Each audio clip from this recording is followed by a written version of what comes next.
नमस्कार मित्रों, क्या आपने कभी खुद से यह सवाल पूछा है, मैं कौन हूं?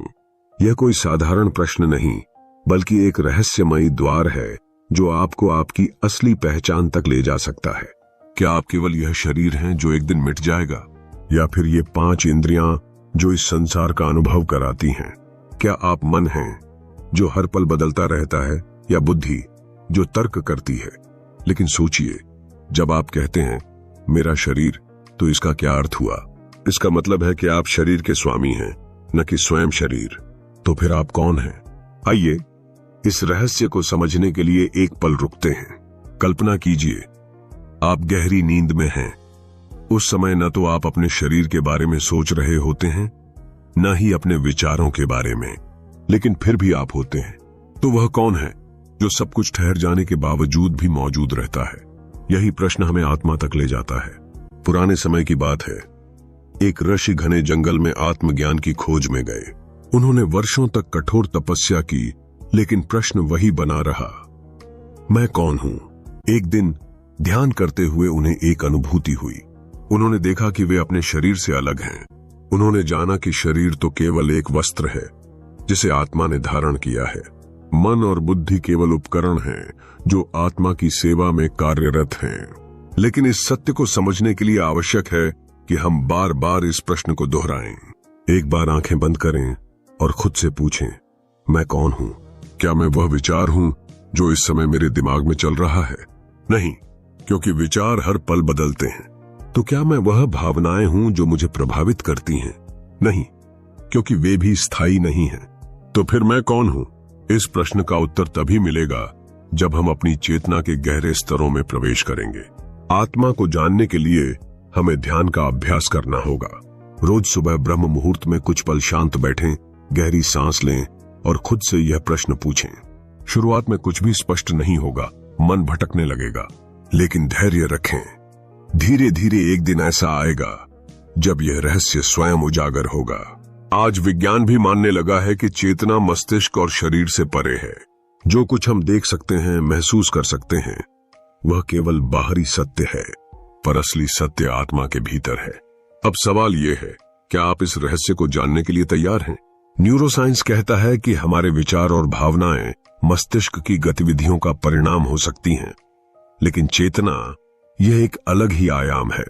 ध्यान के माध्यम से हम इस चेतना को अनुभव कर सकते हैं, उसे महसूस कर सकते हैं। लेकिन आत्मा को समझने के लिए हमें खुद को अपनी बाहरी पहचान से अलग देखना होगा। यही तो भगवद गीता में श्री कृष्ण ने कहा था, तुम न यह शरीर हो, न यह मन, तुम तो शुद्ध आत्मा हो। जब यह सत्य गहराई से समझ में आ जाता है तो जीवन में एक अद्भुत परिवर्तन होने लगता है। कल्पना कीजिए, आप एक असीम आकाश हैं। आपके भीतर विचार और भावनाओं के बादल आते जाते रहते हैं, लेकिन आकाश वह अचल, अडिग और शाश्वत रहता है। यही आपकी आत्मा है, जिसे कोई हिला नहीं सकता, कोई बदल नहीं सकता। अब सवाल यह है कि इस सत्य को अपने जीवन में कैसे उतारें। सबसे पहले ध्यान को अपनाएं। ध्यान केवल एक क्रिया नहीं, बल्कि आत्मा के साथ जुड़ने का एक माध्यम है। दूसरा, दिन में कुछ पल स्वयं से यह प्रश्न पूछें, मैं कौन हूं? यह सवाल आपको हर दिन और अधिक गहराई में ले जाएगा। जीवन की सारी समस्याओं का समाधान इसी प्रश्न में छिपा है। क्योंकि जब आपको यह अनुभूति हो जाती है कि आप केवल यह शरीर नहीं, बल्कि एक शाश्वत आत्मा हैं, तो बाहरी दुनिया की सारी घटनाएं मात्र एक नाटक लगने लगती हैं। सच्चा आनंद, सच्ची शांति केवल आत्मा में ही है। बहुत समय पहले की बात है, हिमालय की तलहटी में एक छोटा सा गांव था, जहां लोग प्रकृति के साथ संतुलन बनाकर शांतिपूर्ण जीवन जीते थे। उसी गांव में एक बालक था, आर्यन। वह जन्म से ही जिज्ञासु स्वभाव का था। दुनिया और अपने अस्तित्व से जुड़े गहरे प्रश्न उसकी आत्मा को झकझोरते रहते थे। पर सबसे बड़ा प्रश्न था, मैं कौन हूं? आर्यन जहां भी जाता, जिससे भी मिलता, यही प्रश्न पूछता। कोई कहता, तुम यह शरीर हो। कोई कहता, तुम अपने कर्मों का परिणाम हो। लेकिन ये उत्तर उसे संतोषजनक नहीं लगते थे। उसे महसूस होता कि इन जवाबों के पीछे कोई गहरी सच्चाई छिपी है, जिसे कोई समझा नहीं पा रहा। अंततः उसने एक निर्णय लिया, वह अपने इस प्रश्न का उत्तर खोजने के लिए गांव छोड़ देगा। वह हिमालय की ओर निकल पड़ा। रास्ते में उसे कई प्रकार के लोग मिले, साधु, व्यापारी, तपस्वी, लेकिन किसी के पास भी उसके प्रश्न का स्पष्ट उत्तर नहीं था। यात्रा करते करते एक दिन आर्यन एक पर्वत की चोटी पर स्थित एक प्राचीन आश्रम पहुंचा। वहां एक योगी गहरी ध्यान अवस्था में थे। आर्यन ने उनके पास जाकर धीरे से कहा, महात्मा जी, मैं कौन हूं? योगी ने धीरे से अपनी आंखें खोली, मुस्कुराए और बोले, बेटा, यह प्रश्न जितना सरल लगता है उतना ही गहरा है। इसका उत्तर तुम्हें अपने भीतर खोजना होगा। और फिर एक रहस्य से भरी यात्रा की शुरुआत हुई। योगी ने आर्यन को ध्यान की विधि सिखाई और कहा, जब तुम अपने विचारों से परे जाकर पूर्णतः शांत हो जाओगे, तभी तुम्हें अपने प्रश्न का उत्तर मिलेगा। आर्यन ने ध्यान करना शुरू किया, लेकिन हर बार जब वह आंखें बंद करता, उसका मन भटकने लगता। कभी उसे अपने घर की याद आती, कभी अपने प्रश्न का उत्तर जानने की अधीरता उसे बेचैन कर देती। योगी ने उसे समझाया, तुम्हारा मन एक चंचल बंदर की तरह है। इसे शांत करना आसान नहीं, लेकिन असंभव भी नहीं। धैर्य रखो, अभ्यास करो, और एक दिन तुम सत्य को अनुभव करोगे। परंतु ध्यान की कठिनाइयों के बीच आर्यन ने महसूस किया कि उसका सफर अभी अधूरा है। उसे आगे बढ़ना होगा। वह आश्रम छोड़कर नीचे की ओर चल पड़ा। रास्ते में उसकी भेंट एक धनी व्यापारी से हुई, जिसकी समृद्धि दूर दूर तक प्रसिद्ध थी। व्यापारी ने उत्सुकता से पूछा, बालक, तुम इस निर्जन मार्ग पर अकेले क्यों घूम रहे हो? आर्यन ने उत्तर दिया, मैं अपने अस्तित्व का रहस्य जानना चाहता हूं। मैं कौन हूं? व्यापारी जोर से हंसा और बोला, तुम्हें यह प्रश्न पूछने की कोई आवश्यकता नहीं। जीवन का असली उद्देश्य धन कमाना और सुख भोगना है। यही तुम्हारी पहचान है। लेकिन आर्यन इस उत्तर से संतुष्ट नहीं हुआ। उसने व्यापारी से पूछा, यदि धन ही सब कुछ है, तो आप इतने असंतुष्ट क्यों लगते हैं? आपके पास वैभव, ऐश्वर्य और हर प्रकार की सुविधा है, फिर भी आपके चेहरे पर शांति क्यों नहीं? यह सुनकर व्यापारी स्तब्ध रह गया। उसके पास कोई उत्तर नहीं था। वह अपनी समृद्धि के पीछे छिपे खालीपन को पहली बार महसूस कर रहा था।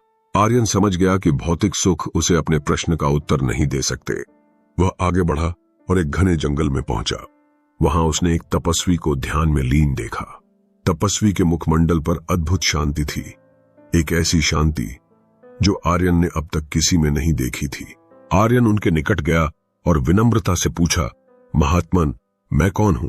तपस्वी ने मुस्कुराते हुए उत्तर दिया, बालक, तुम्हारा प्रश्न बहुत महत्वपूर्ण है, लेकिन इसका उत्तर शब्दों में नहीं दिया जा सकता। यह केवल अनुभव से ही जाना जा सकता है। फिर तपस्वी ने एक कथा सुनाई। बहुत समय पहले एक शक्तिशाली राजा था, जो अपने राज्य के हर कोने में जाकर लोगों से बस एक ही प्रश्न पूछता, मैं कौन हूं? एक दिन उसकी भेंट एक सिद्ध महात्मा से हुई। महात्मा ने राजा से कहा, राजन, तुम केवल यह शरीर या यह मन नहीं हो। तुम वह आत्मा हो जो सब कुछ देखती है, जो सब कुछ अनुभव करती है, लेकिन जिससे कुछ भी बदला नहीं जा सकता। लेकिन इसे जानने के लिए तुम्हें अपनी सभी धारणाओं को त्यागना होगा। आर्यन इस कथा से प्रेरित हुआ। उसने तपस्वी से पूछा, मैं अपनी धारणाएं कैसे त्याग सकता हूं? तपस्वी ने उत्तर दिया, तुम्हें केवल एक कार्य करना होगा, दृष्टा बनना। हर विचार, हर भावना और हर अनुभव को देखो, लेकिन उनसे जुड़ो मत। जैसे आकाश बादलों को आने और जाने देता है, वैसे ही तुम अपने विचारों को केवल आते जाते देखो, लेकिन उनके साथ बह मत जाओ। आर्यन ने इस सलाह को अपने हृदय में उतारा और अपनी यात्रा जारी रखी। वह गहरे जंगल में पहुंचा, जहां उसे एक निर्जन गुफा मिली। उसने वहीं बैठकर ध्यान करना शुरू कर दिया। दिन बीतते गए, फिर हफ्ते और महीने, लेकिन आर्यन अपनी साधना में अडिग रहा। और फिर एक दिन ध्यान के गहरे पलों में उसने कुछ अद्भुत अनुभव किया। उसे अचानक महसूस हुआ कि वह अपने शरीर, अपने मन और अपने विचारों से अलग है। वह एक शुद्ध चेतना मात्र है, एक अनंत आकाश की भांति जो सब कुछ देखता है, लेकिन स्वयं कभी परिवर्तित नहीं होता। उस क्षण उसे अपना उत्तर मिल गया था। उस क्षण आर्यन के भीतर एक गहरी अनुभूति हुई। वह समझ गया कि मैं केवल यह शरीर नहीं हूं, न ही केवल यह विचार। मैं वह शुद्ध चेतना हूं जो सब कुछ देखती है, पर स्वयं कभी बदलती नहीं। मैं वह आत्मा हूं जो न जन्म लेती है, न मरती है। यह एक ऐसा सत्य था जिसने उसके पूरे अस्तित्व को झकझोर दिया। जब कोई यह समझ जाता है कि मैं कौन हूं, तो उसका जीवन पूरी तरह बदल जाता है। यह ज्ञान केवल आत्मा को पहचानने तक सीमित नहीं, बल्कि जीवन के हर पहलू को गहराई से समझने का द्वार है। लेकिन आत्मबोध के बाद अगला प्रश्न स्वाभाविक रूप से आता है, हम यहां क्यों हैं? हमारा जीवन का असली उद्देश्य क्या है? इस प्रश्न का उत्तर पाने के लिए पहले यह समझना होगा कि यह संसार क्या है। यह जगत हमें हर पल आकर्षित करता है।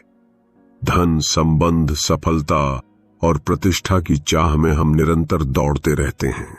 लेकिन जब आत्मज्ञान का प्रकाश भीतर जागता है, तो यह सब कुछ मात्र एक खेल प्रतीत होने लगता है, क्योंकि यह संसार क्षणिक और परिवर्तनशील है। जो आज हमारा लक्ष्य है, कल वही अर्थहीन लग सकता है। परम सत्य यह है कि जीवन का उद्देश्य बाहरी वस्तुओं में नहीं, बल्कि उस आंतरिक चेतना में छिपा है जिसे हमने अब तक अनदेखा किया है। आत्मबोध के बाद हमें यह समझ में आता है कि हमारा असली उद्देश्य 2 स्तरों पर है। पहला, स्वयं को जानना। दूसरा, उस ज्ञान को कर्म और प्रेम के माध्यम से प्रकट करना। जब आप अपने मैं को समझते हैं, तो सबसे पहली अनुभूति यह होती है कि आप इस संसार से अलग नहीं हैं। आप और यह ब्रह्मांड एक ही हैं। जो चेतना आपके भीतर है, वही चेतना हर जीव, हर वृक्ष, हर नदी, हर कण में व्याप्त है। जीवन का वास्तविक उद्देश्य इस एकता को अनुभव करना और इसे अपने जीवन में साकार करना है। इस यात्रा के 3 चरण हैं। पहला चरण, अपने भीतर गहराई तक जाना। आत्मबोध कोई स्थिर स्थिति नहीं, बल्कि एक निरंतर यात्रा है। ध्यान, स्वचिंतन और सच्चे ज्ञान के माध्यम से हम अपनी चेतना का विस्तार करते हैं। जैसे जैसे यह विस्तार होता है, हम महसूस करने लगते हैं कि हमारा अस्तित्व केवल इस शरीर या व्यक्तिगत जीवन तक सीमित नहीं है। हम इस संपूर्ण सृष्टि से जुड़े हुए हैं। दूसरा चरण, सेवा और प्रेम। जब यह समझ आ जाती है कि हर जीव एक ही चेतना का अंश है, तो हमारे भीतर प्रेम का एक असीम स्रोत उमड़ने लगता है। यह प्रेम केवल परिवार, मित्रों या किसी विशेष व्यक्ति तक सीमित नहीं रहता, बल्कि यह अनंत हो जाता है। हम अनुभव करते हैं कि हर प्राणी हमारे ही समान है, आत्मा का अंश, शुद्ध चेतना। सेवा इस प्रेम को व्यक्त करने का सबसे सुंदर माध्यम है। सेवा का अर्थ है बिना किसी स्वार्थ के दूसरों की भलाई करना। जब आप सेवा करते हैं, तो आप अपने अस्तित्व के असली उद्देश्य को पूरा कर रहे होते हैं। तीसरा और अंतिम चरण, आर्यन अपनी साधना में लीन था। महीनों की तपस्या के बाद उसे जो अनुभूति हुई थी, उसने उसके जीवन को पूरी तरह बदल दिया था। उसे अब यह स्पष्ट हो चुका था कि मैं केवल यह शरीर नहीं हूं, मैं केवल विचार भी नहीं हूं। मैं वह शुद्ध चेतना हूं जो सब कुछ देखती है, पर स्वयं कभी नहीं बदलती। लेकिन सत्य को जान लेना ही पर्याप्त नहीं था। आत्मबोध केवल शुरुआत थी, असली यात्रा तो अब शुरू हुई थी। आर्यन समझ गया था कि यह ज्ञान केवल उसके लिए नहीं, बल्कि पूरे संसार के लिए है। अब उसका अगला प्रश्न था, मैं इस सत्य को कैसे प्रकट करूं? मैं यहां क्यों हूं? हिमालय की गुफा में बैठे हुए उसने महसूस किया कि जीवन का उद्देश्य केवल स्वयं की मुक्ति नहीं, बल्कि दूसरों को भी इस सत्य की ओर ले जाना है। जब कोई अपने जीवन को सत्य, प्रेम और करुणा का माध्यम बना लेता है, तो लोग उससे प्रेरित होते हैं। उसका जीवन स्वयं एक संदेश बन जाता है। लेकिन यह सुनने में जितना सरल लगता है, उसे जीना उतना ही कठिन होता है, क्योंकि भीतर अभी भी इच्छाओं, स्वार्थ और पुरानी आदतों की जड़ें गहरी थीं।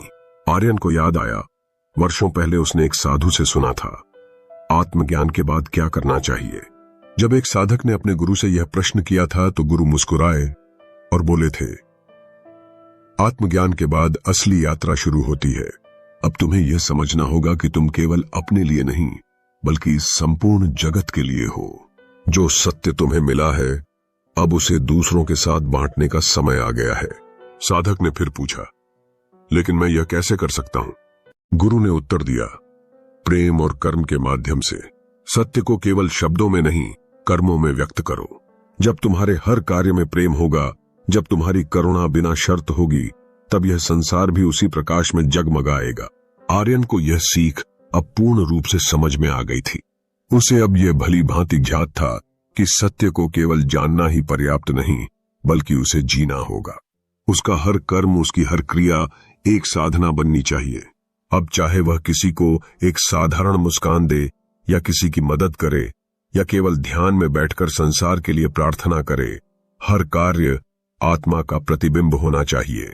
लेकिन यह सब करने के लिए सबसे पहले उसे अपने भीतर की इच्छाओं और सीमाओं को समाप्त करना होगा, क्योंकि यह जीवन कोई स्थिर चीज नहीं बल्कि एक यात्रा है। आत्मबोध इस यात्रा का पहला चरण था, लेकिन अंतिम लक्ष्य हर क्षण आत्मा के सत्य को प्रकट करने में था। और तब आर्यन को एक और रहस्य समझ में आया। यह संसार केवल एक लीला है, एक खेल है, और इस खेल का असली उद्देश्य केवल आनंदित होकर खेलना है। जो इस सत्य को जान लेते हैं वे कभी दुखी नहीं होते, वे हर क्षण शांति और आनंद का अनुभव करते हैं। अब आर्यन के मन में कोई भ्रम नहीं था, उसने सत्य को जाना था और अब उसे इस संसार में प्रकट करना था। यही जीवन का सबसे बड़ा सत्य था, यही उसकी यात्रा की शुरुआत थी। प्रिय मित्रों, आज हमने जीवन के सबसे गहरे और रहस्यमयी प्रश्नों पर विचार किया। मैं कौन हूं और जीवन का मुख्य उद्देश्य क्या है? ये प्रश्न मात्र शब्द नहीं बल्कि वे द्वार हैं जो हमें हमारी असली पहचान तक ले जाते हैं। जब आप यह समझ जाते हैं कि आप केवल यह शरीर नहीं हैं, न ही केवल यह मन और विचार, बल्कि आप वह शुद्ध आत्मा हैं, अजर, अमर और आनंदमय, तब जीवन के मायने ही बदल जाते हैं। इस दुनिया की सारी उलझनें, सारी दौड़ भाग और सारे द्वंद्व मात्र बाहरी दुनिया के भ्रम बनकर रह जाते हैं। असली यात्रा तो भीतर की होती है। जब आत्मज्ञान का प्रकाश जागता है तो हर क्षण एक उत्सव बन जाता है। जीवन का उद्देश्य किसी बाहरी वस्तु में नहीं बल्कि उस आनंद और शांति में छिपा है जो पहले से ही आपके भीतर है। लेकिन यह ज्ञान केवल आत्मबोध तक सीमित नहीं रहना चाहिए। यह तब पूर्ण होता है जब इसे कर्म, प्रेम और करुणा के माध्यम से संसार में प्रकट किया जाए। अब समय आ गया है कि हम इस सत्य को केवल शब्दों तक सीमित न रखें बल्कि इसे अपने जीवन में अपनाएं। तो मेरे प्रिय मित्रों, आज से एक नया सफर शुरू करें। हर दिन खुद से यह प्रश्न पूछें, मैं कौन हूं? इसे सिर्फ विचारों में मत खोजें, इसे अनुभव करें, इसे जिएं। अपने जीवन को एक नई दिशा दें। जब यह ज्ञान आपके हृदय में बस जाएगा तो संसार भी आपकी दृष्टि में बदल जाएगा। यदि आज की यह चर्चा आपके हृदय को छू गई हो तो इसे दूसरों के साथ साझा करें, क्योंकि यह ज्ञान जितना फैलता है उतना ही अंधकार मिटता है, उतना ही प्रकाश फैलता है।